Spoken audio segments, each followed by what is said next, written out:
It was a Saturday night in our cookie-cutter suburban neighborhood, the kind of place where every lawn is manicured to death and the HOA rules read like a dystopian novel.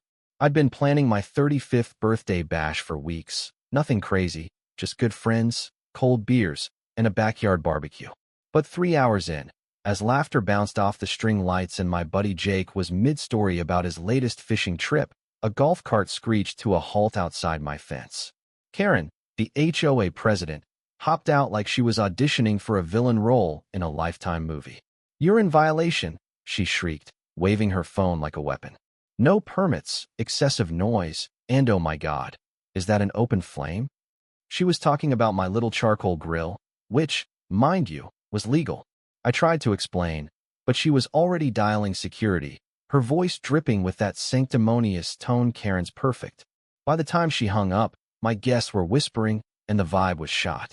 Security rolled up, two guys looking like they'd rather be anywhere else, and told us to keep it down, or shut it down. I smiled, nodded, and watched Karen strut back to her McMansion across the street, smug as hell. That's when I knew this wasn't over. Not by a long shot. See, Karen had been a thorn in my side since I moved in 2 years ago. She'd sent me violation letters for dumb stuff like my trash cans being visible for an hour past pickup or my dog's bark being disruptive when he yipped at a squirrel. This wasn't just about my party. This was personal. I stewed all night, barely sleeping, my brain churning with the kind of petty revenge fantasies that'd make a reality TV producer blush. By morning, I had a plan, and it was glorious. Step 1. I called the city permitting office.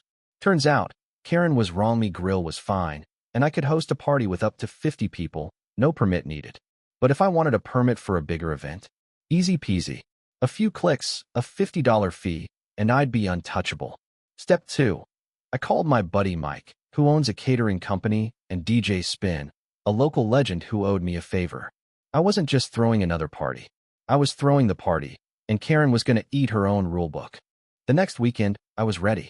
The permit was taped to my front door, bold as brass, listing approval for live music, catering, and amplified sound until midnight.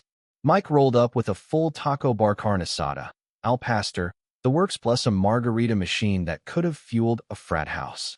DJ Spin set up a booth in my backyard, complete with subwoofers that could rattle teeth. I invited everyone on the block except Karen, figuring word would spread. By 6 p.m., my yard was packed. Neighbors, friends, even some randos who heard the bass from 3 streets over. The string lights were back, but now we had strobe lights too, painting the night in neon. Tacos were flying, margaritas were flowing, and Spin was dropping bangers like it was Coachella. I kept an eye on Karen's house, waiting for the inevitable. Sure enough, around 8 p.m., here comes the golf cart. Karen stormed across my lawn, face like a tomato, screaming over the music. "This is outrageous. I'm calling security and the cops." I just grinned, handed her a copy of the permit, and said, "Knock yourself out, Karen." She froze, reading the paper like it was a death sentence.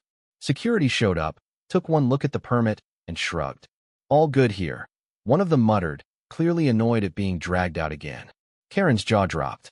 She tried arguing, but the guards were already leaving. That's when I noticed the crowd neighbors were filming her meltdown on their phones, laughing, whispering.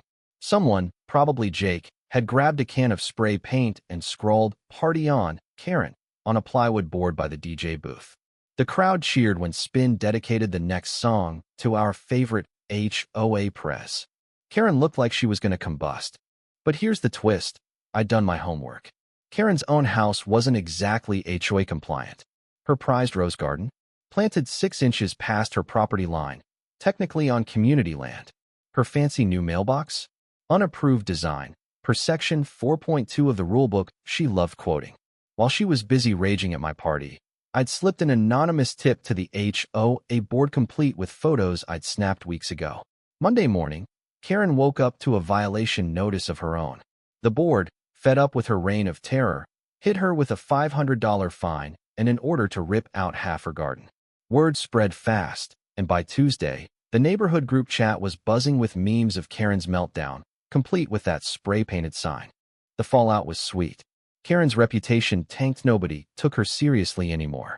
She stopped patrolling the block, too embarrassed to show her face. My parties became the stuff of legend. Neighbors still talk about the taco night that dethroned the queen. I didn't just win. I rewrote the neighborhood playbook. Looking back, was it petty? Hell yeah. Worth it? Absolutely. Sometimes you gotta fight fire with fire in this case. Fight a Karen with a permit and a DJ. So, what do you think? Did I go too far? Or was Karen just asking for it? Drop your take below. The end.